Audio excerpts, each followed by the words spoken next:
Penguin presents The Way We Were by Sinéad Moriarty. Read by Robert Portal, Alison Mckenna, Rachel Louise Miller, and Daniel Weyman. To all aspiring writers, believe in yourself. Sometimes, even to live is an act of courage. Seneca. London, Holland Park, November 2014. Dan reached over and took 2 glasses of champagne from the waiter. Handing one to Alice, he smiled reassuringly at her, then tapped his to get everyone's attention. He cleared his throat and made a toast. "I'm so happy that you, my closest friends, could be here tonight to meet Alice properly. You all know my story, and you also know from me that Alice has had a very difficult time. I feel very lucky to have met her. Second chances are hard to come by in life, and I'm grabbing this one with both hands. Here's to new beginnings with the most wonderful woman in the world." He pulled her close and kissed her, as his friends clapped and cheered.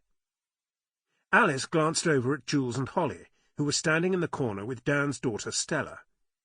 Jules smiled crookedly at her mother, while Holly gave her a double thumbs-up. Alice smiled back and allowed herself to breathe. Everything was going to be fine. She had made the right decision.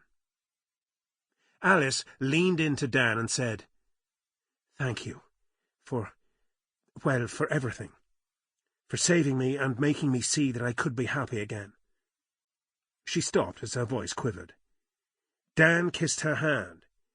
"You're the one who's made me happy. I want to tell them about the engagement." Alice tried to protest, but before she could stop him, he bellowed, "One final thing.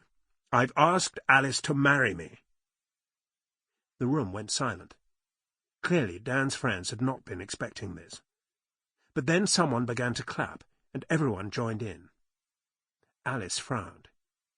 "Dan, I told you I needed time for me and the girls to get used to the idea before announcing it."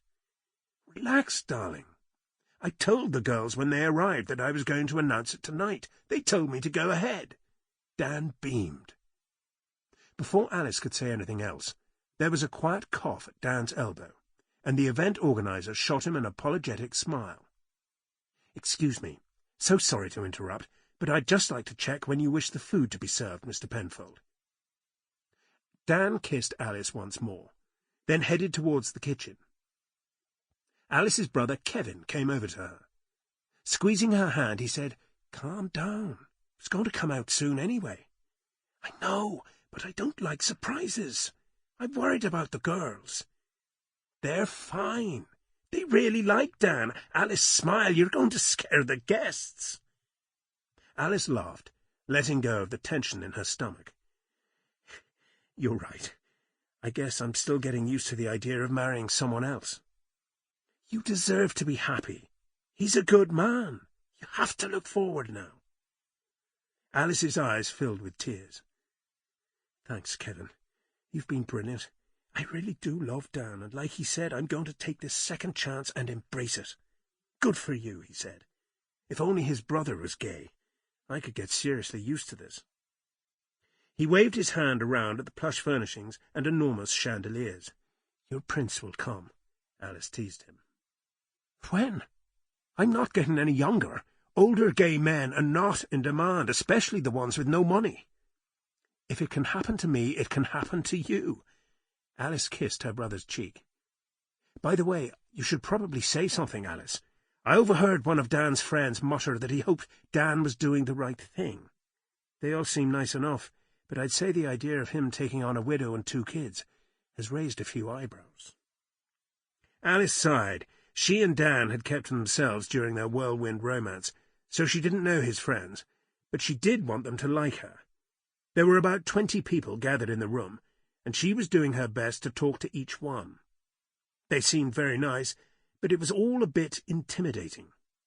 She decided her brother was right, that she needed to take the bull by the horns and say a few words. Dan was walking towards her. As he came close, she caught his hand and whispered, "I'd like to say something too, if that's all right." He looked pleased. "Of course, darling." Alice tapped the side of her glass for silence. The chatter died down. Sample complete. Ready to continue?